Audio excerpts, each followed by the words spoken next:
I won't forget you, buddy. You didn't see that coming?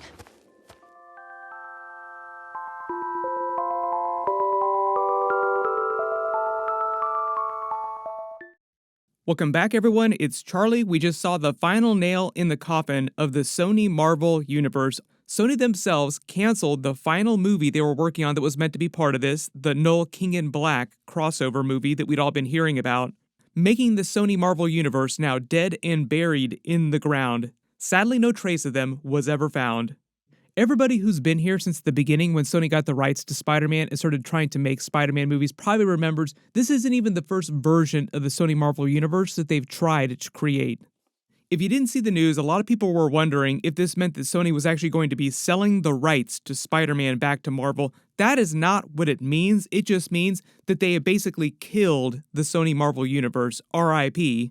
But it doesn't mean they're going to stop making Spider-Man related stuff with the rights that they have to the character. It gives them the rights to over 900 different characters, and it is a cash cow to them, even though it seems like all the movies they've been releasing as part of that recently have been losing them a ton of money.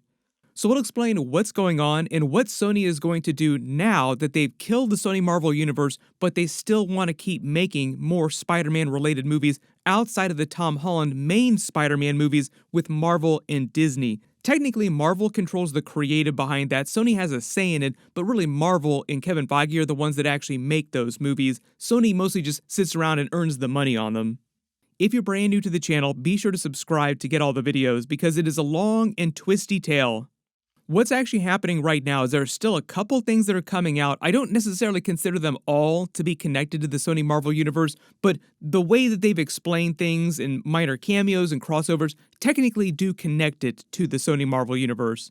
So as of me posting this video, what they're still releasing are the movies and TV shows that they've already either filmed, like Nicolas Cage's Spider-Man Noir live-action TV series, that's releasing in 2026, There was actually a very early potato quality trailer that leaked out from the Amazon upfronts for that. I've already done a video for it, so I'll link it at the end of this. It actually does seem like it has a chance at being pretty solid, but that's because Lord and Miller, who do the Spider-Verse movies, were actually behind the creative on it, so it makes sense that it would actually be a little bit more quality compared to the other Sony Marvel stuff. I hope they find someone. But because Amazon is directly involved in releasing that, they probably have a pretty big hand in whether or not it gets renewed. So there is a solid chance that they could renew it for more just because Amazon is so involved with it. And of course, they're releasing Spider-Man Beyond the Spider-Verse and all the spin-off movies from that, the animated movies that they're still planning on doing. Here's the deal with that. The way that they've talked about it, that's actually going to be the end of Miles Morales' storyline in those animated Spider-Verse movies. This is literally Lord and Miller and Amy Pascal, sort of like the lead producer on the biggest Spider-Man stuff over on the Sony side of things. She also produces the Tom Holland Spider-Man movies too. This is them literally saying that they plan on doing a live-action Miles Morales movie after they finish his story in the Spider-Verse movies. Live-action Miles Morales is in the works. Where are we at? Someday. Not till we make 2 more movies. Remember that because it's going to be important for the way that Sony reboots their Spider-Man spin-off efforts later. Live-action Miles Morales is the key to that.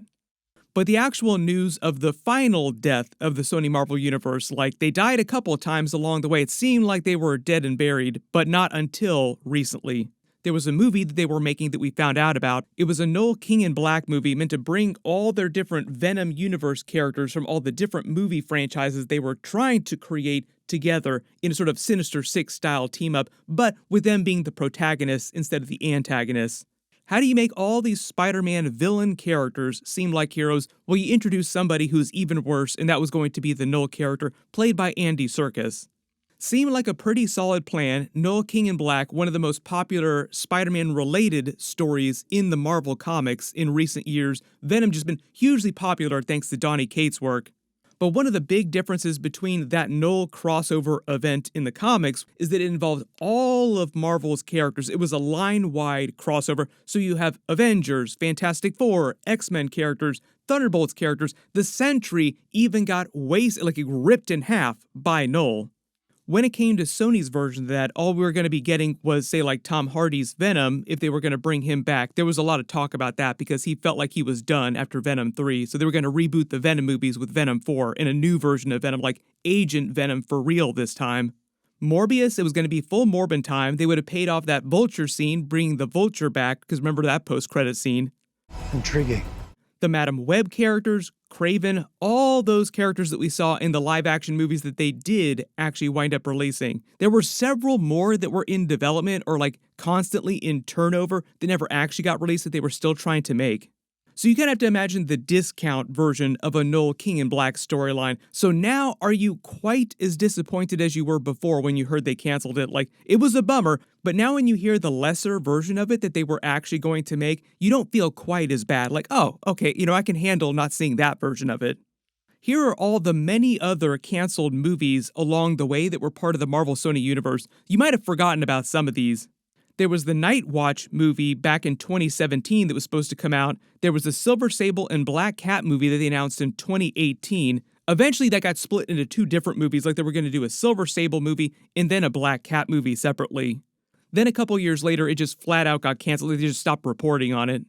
There was a Jackpot movie that also got announced in 2018.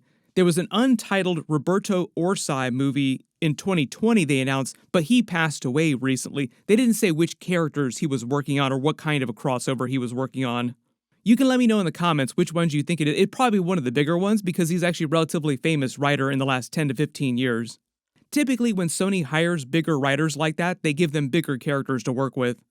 There was the Olivia Wilde Spider-Woman movie they announced in 2020. Olivia Wilde separately had her own series of scandals and kind of quietly slinked into the background, so we will see if they eventually do live-action Spider-Woman at some point. My assumption is they would just pivot to live-action Spider-Gwen because she's been so popular in the animated Spider-Verse movies. Technically, her actual name in the comics is Ghost Spider, but most people refer to her as Spider-Gwen. When they eventually do reboot their Spider-Man spin-off universe, if they do a live-action movie with her, they should just call it Spider-Gwen. Way more brand awareness from people in general. There was that live-action El Muerto movie that they announced with Bad Bunny a couple years ago. That got canceled. Weirdly though, El Muerto also released a music video with Spider-Man in it wearing Tobey Maguire's Spider-Man costume. I do not know what kind of black magic he performed to let Sony's lawyers allow him to do that.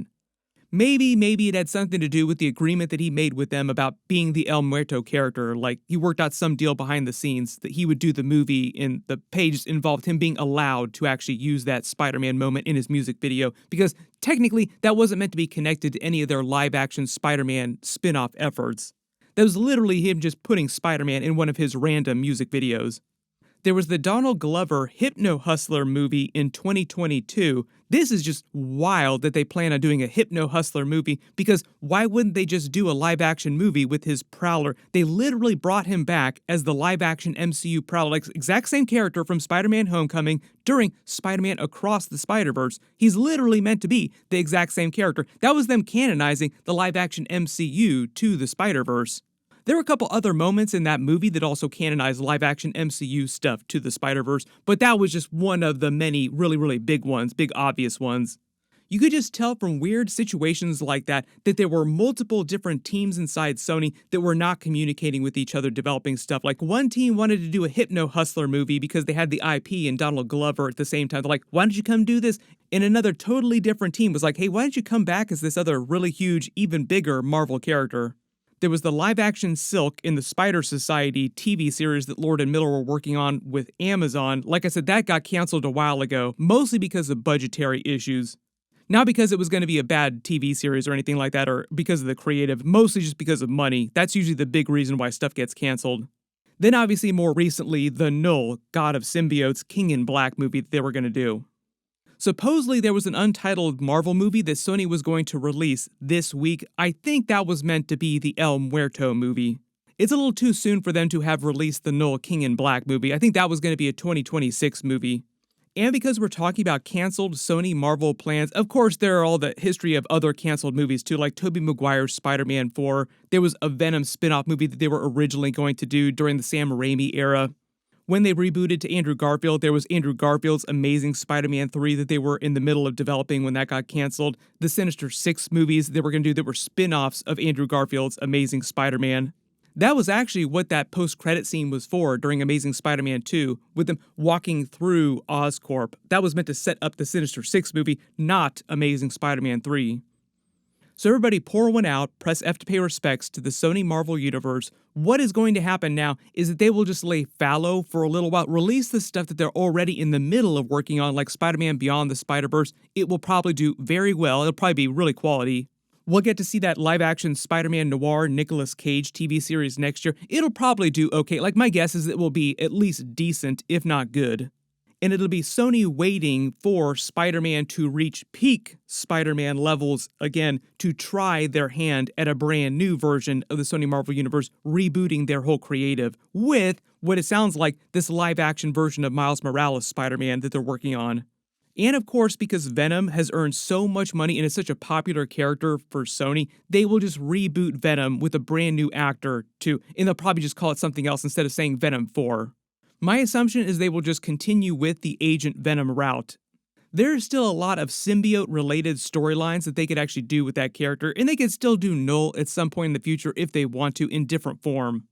But everyone post all your reactions in the comments below. I think we all saw this coming, like, things were going bad for Sony in the last couple of years. It just made sense that they would eventually reboot at some point. It was just a question of when, not if.